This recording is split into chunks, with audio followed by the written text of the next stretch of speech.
Today's Speaker Series presentation is the fourth in the series. The Art House Committee invites any students in our community who wish to make a Speaker Series presentation to contact Ms. Casabar. The goal of the Speaker Series is to promote diversity and inclusion at Selwyn House as we learn from each other's experience. Please welcome today's presenter, Ms. Jennifer Nantel.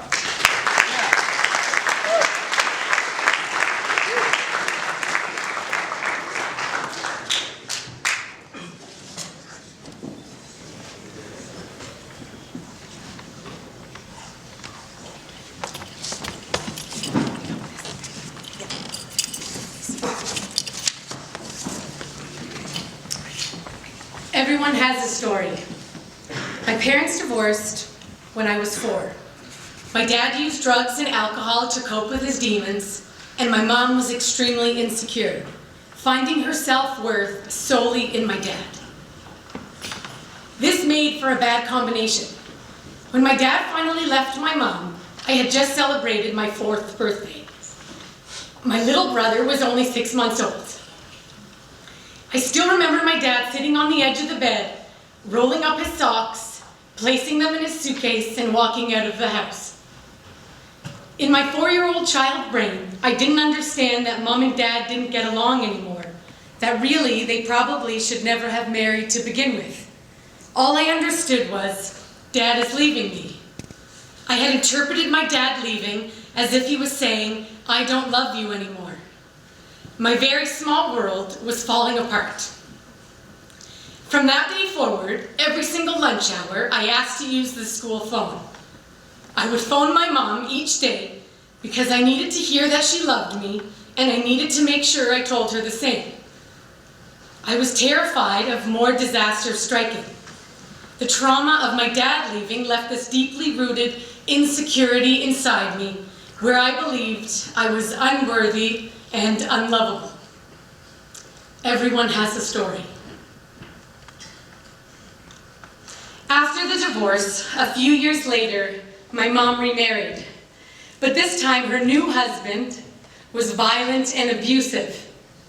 He had tried to bury his sadness and anger inside himself, not wanting to confront his own demons.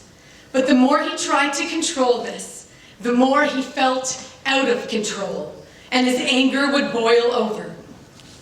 He would lash out against my mom, my brother, and I. He was extremely controlling and strict.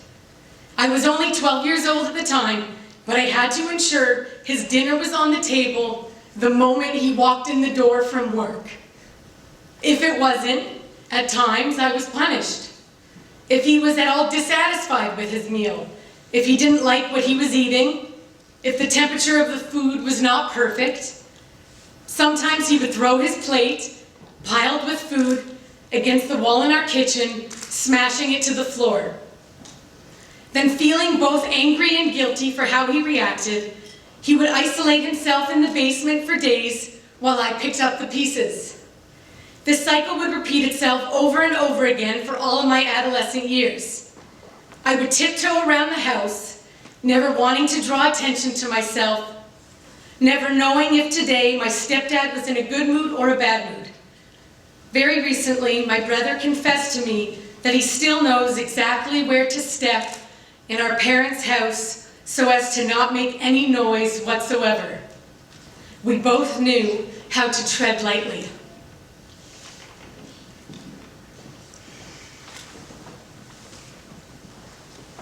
Trying to win over my stepdad's approval drove me to perfectionism. If I could just figure out exactly what he wanted, then maybe he wouldn't get so angry like this. I was always on guard even when I slept.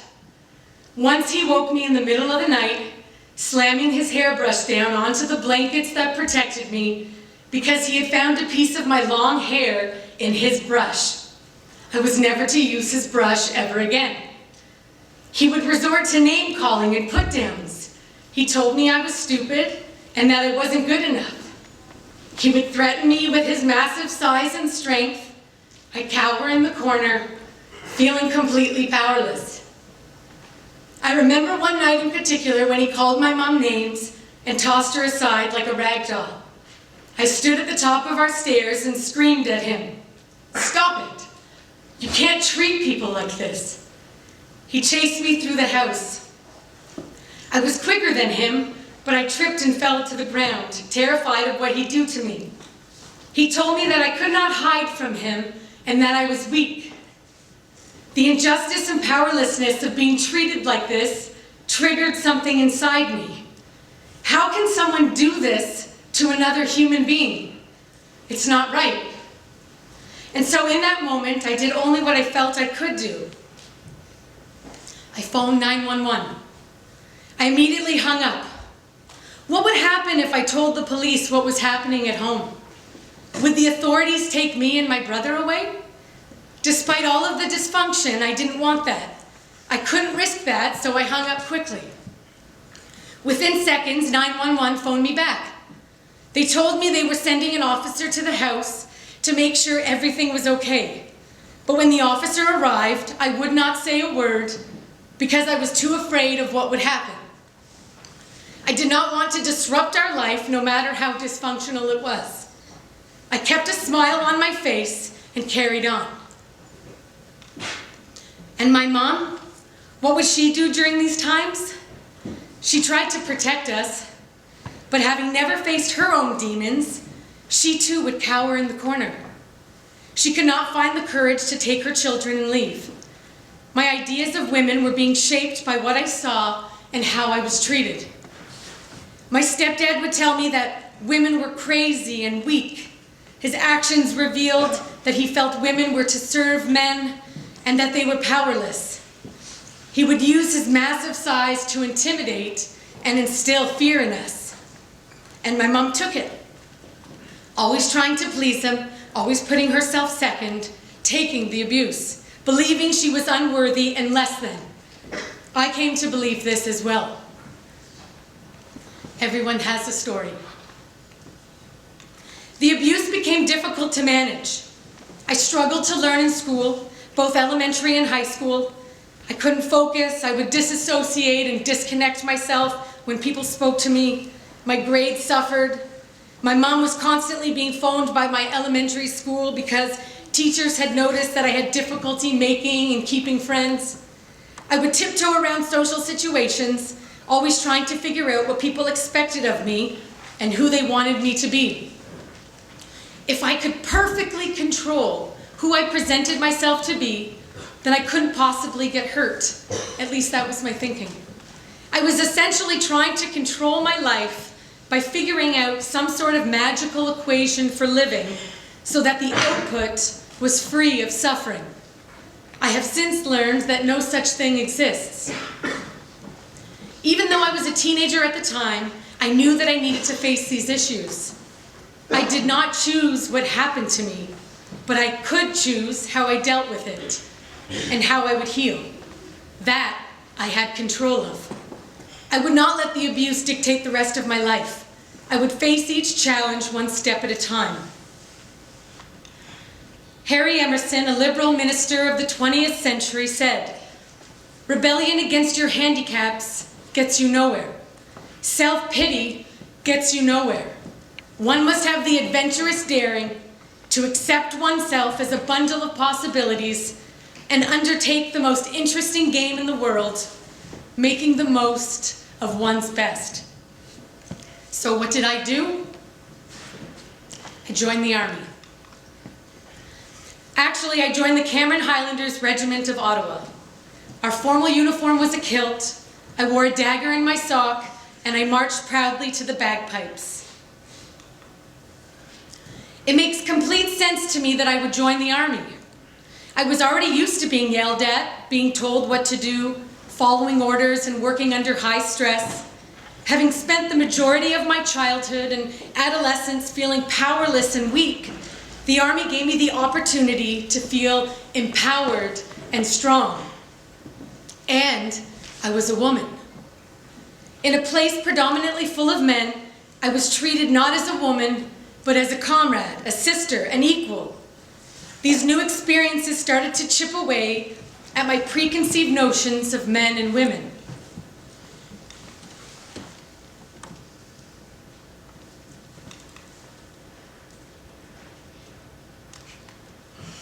In the military, I was being pushed beyond anything I could imagine.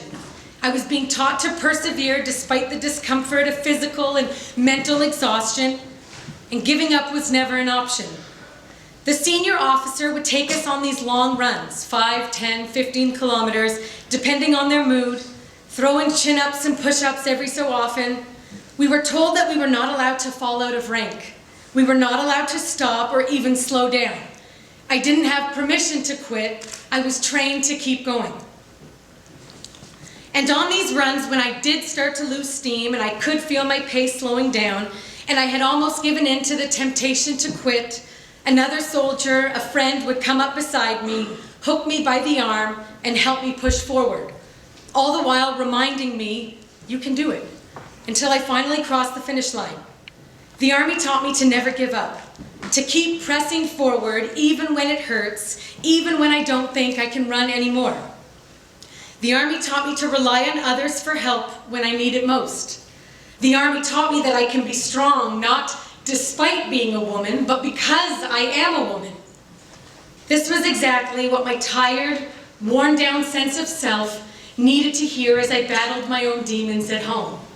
This was the first step in rebuilding myself and rebuilding my ideas of men and women. And then, just like that, after 4 years of military training, I decided I didn't want to be yelled at anymore. I wanted to be free of this kind of control and this kind of physical pressure on my body. Another stepping stone in my journey. And so I left the Army. Everyone has a story. I ask not for a lighter burden, but for broader shoulders. This proverb has brought me much comfort and strength. Trauma meaning anything deeply distressing or disturbing. This means that sometimes I find myself in situations that remind me of how I felt when I was being abused, and I respond as if I'm still being abused, even though I am not. The imprint that abuse has left on me is permanent. My struggle is classified as an anxiety disorder, also known as PTSD, post-traumatic stress disorder. The term is commonly used to explain what happens to war veterans when they come home from the front lines. They witness horrific traumatic things and they return to their families shell-shocked. The soldiers are unable to live regular lives at home. They disconnect or disassociate from reality and from others. They have nightmares. The veterans relive those traumatic moments experienced at war, except there is no war. They are home and are safe. The battle is now in their minds. Yet their fear and anxiety is very real. This is how PTSD manifests itself in my life. I want to be in control all the time because I need predictability. Flying makes me anxious. I especially hate turbulence. Lacking control and entrusting my life to a pilot, a complete stranger, is extremely daunting and terrifying for me. I anticipate disaster. This means sometimes I think I'm sick or dying of some deadly disease, or that my spouse or children are sick and dying, even though I do not have any good reason to think this. I say this out loud. I know it sounds ridiculous, but these are very real, anxious thoughts to me. My battle is in my mind now. The ironic thing with abuse is that once a victim is no longer in an abusive environment, they themselves continue the abuse. I can be very hard on myself. I do not leave much room for error. Today, rather than it be my stepdad's voice that puts me down, it is my own. I too have had nightmares and have even experienced sleep paralysis because of high stress. My burdens are heavy, but I would like to think I have broader shoulders because of what I've been through. This did not happen overnight. The Buddha said every man and woman is the architect of their own healing and their own destiny. I have had to learn to choose to be grateful despite my story. I have had to learn to choose to see the good in the world despite my wounds. I have had to learn forgiveness, which also meant learning to understand other people by listening to their stories, especially especially my parents. Choosing, making a choice, it's an action. It requires effort and work. It would be too easy for me to choose anger over forgiveness. I didn't ask for these burdens. The abuse wasn't my fault. This isn't fair. Life isn't fair. Life isn't fair. I have days where I say, why me? Why is this my story? But then I think, well, why not me? Who else? Who else besides me deserves this? No one. No one deserves this. I can waste a lot of time trying to understand why. But the why is not important, the what now is. I accept that these are my burdens and I press on. I recently read a book by Australian author Sarah Wilson called First We Make the Beast Beautiful. It's this idea that we should stop trying to fight that beast in our life that we wish we didn't need to battle. Childhood trauma, loss, abuse, insecurity, rejection, whatever it may be. And rather find a way to make it our strength.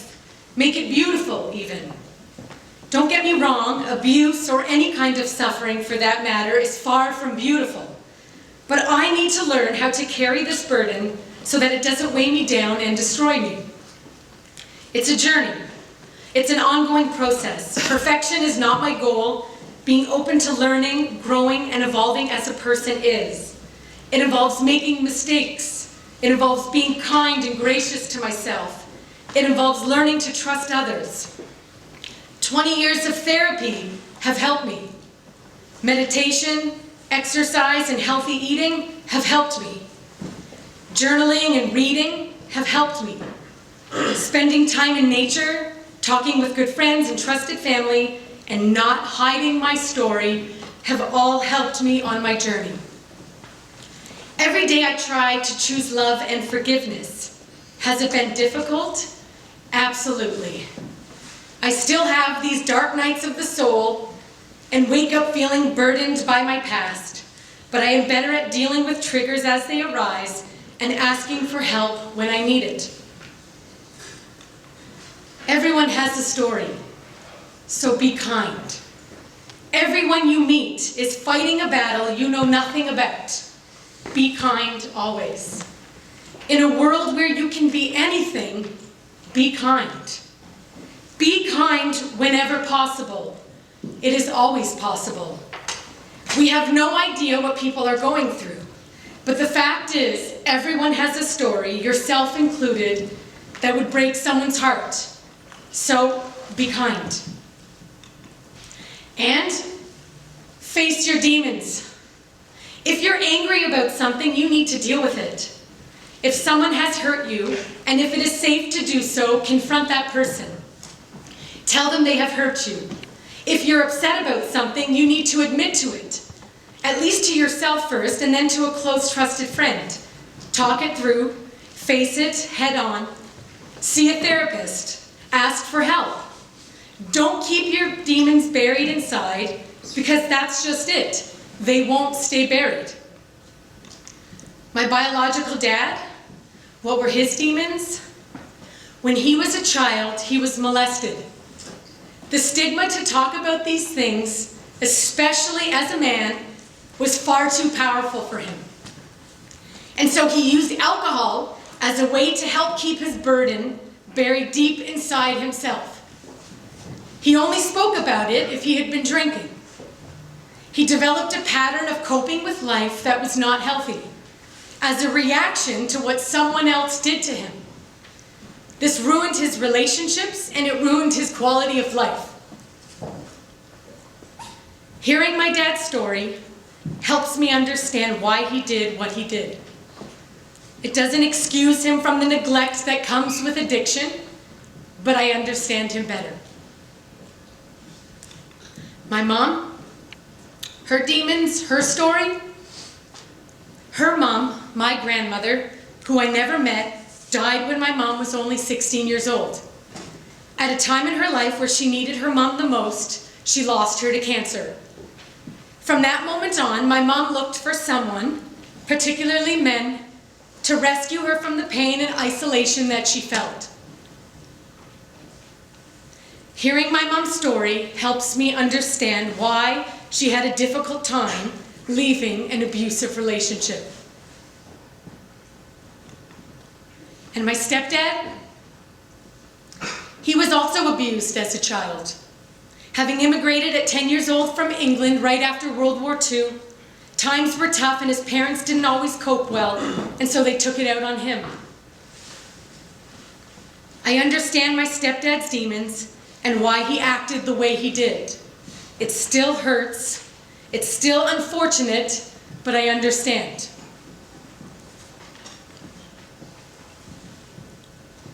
Boys, men, you will one day leave Selwyn House and go out into the world.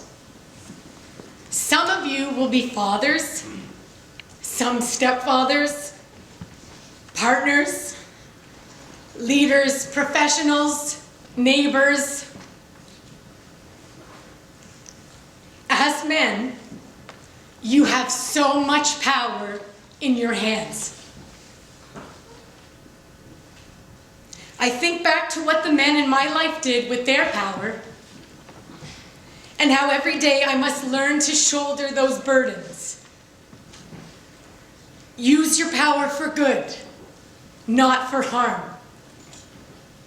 Use your power to love and encourage and to support one another. I was hesitant to tell my story. I didn't want to be vulnerable or transparent in front of all of you. But when Ms. Casabon approached me and told me that she was asking staff to speak openly of their experiences, I came across a quote that gave me the courage to step forward. Maya Angelou, a beautiful woman, civil rights activist, and author, once said, "There is no greater agony than bearing an untold story inside you." This is my story. Thank you.